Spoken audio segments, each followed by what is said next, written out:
बिस्मिल्लाहिर्रहमानिर्रहीम। काबिल एहतराम सामीन गिरामी, हमने इससे पहले कुछ एक दो वजीफ़े अपने चैनल पर अपलोड किए थे, तो कुछ लोगों के कमेंट आए थे कि रोज़ी की बरकत के लिए भी कोई वजीफ़ा अपलोड करें। इंशाअल्लाह रोज़ी की बरकत के लिए एक ज़बरदस्त वजीफ़ा आज आपको बतलाते हैं। लेकिन दोस्तों एक बात ध्यान रखें, रोज़ी की बरकत के लिए वजीफ़ा दूसरे नंबर पर है। रोज़ी की बरकत के लिए शर्त है नमाज़ों की पाबंदी और बंदों के जिनके हमारे ऊपर हुकूक़ हैं उनको अदा करने की फ़िक्र। अगर हम नमाज की पाबंदी नहीं करेंगे और दूसरों के हुकूक जो हमारे ऊपर हैं उनमें अगर हम गड़बड़ करेंगे, लोगों का माल दबा के बैठ गए, कर्जा ले लिया, दे नहीं रहे हैं, नाजायज़ कब्ज़े करके बैठे हैं वगैरह वगैरह, यानी इस तरीके से एक तो लोगों के हुकूक हमारे ऊपर हैं तो वजीफ़े कितने कर लें फ़ायदा नहीं होना है। और नमाज़ों की पाबंदी, नमाज की पाबंदी और बंदों के जो हमारे ऊपर हुकूक हैं उनको अदा करने की फ़िक्र है। ये दो शर्तें अगर हम अदा करेंगे, उसके साथ साथ अगर ये वजीफ़ा अगर करेंगे तो इंशाअल्लाह इसका ज़बरदस्त फ़ायदा होगा, ज़बरदस्त फ़ायदा। मैं आज आपके सामने छोटी सी आयत कुरान करीम की 25वें पारे में, सूरह शूरा है, सूरह शूरा 25वें पारे में उसकी आयत नंबर 19 स्क्रीन पर देखें। ये जो आयत है, अल्लाहु लतीफ़ुम बिइबादिही यरज़ुक़ु मन यशाअ व हुवल क़वियुल अज़ीज़। ये आयत आपके सामने जो स्क्रीन पर है, इस आयत को रोज़ाना अगर आपको सहूलत है तो 11 मरतबा, ठीक है, या हज़रत मुफ्ती शफ़ी साहब रहमतुल्लाह अलैह ने मारिफ़ुल कुरान जिल्द 7 सफ़ा नंबर 687 पर, जिल्द नंबर 7 यानी 7वीं जिल्द में बाकायदा इस आयत की तफसीर में लिखा है।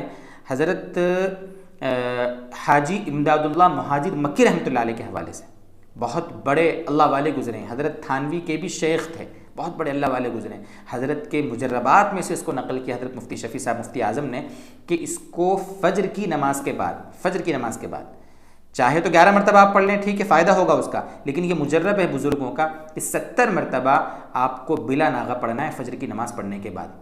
घर पे आके पढ़ लें या आप वहीं पर मस्जिद में ही अपनी जगह पर बैठे बैठे जहाँ पर आपने फ़जर की नमाज़ पढ़ी है वहीं पर बिला नागा पाबंदी के साथ इसको पढ़ें आप 70 मरतबा। 100 मरतबा पढ़ेंगे तो और फ़ायदा है, 70 मरतबा एतदाल वाला मसला है।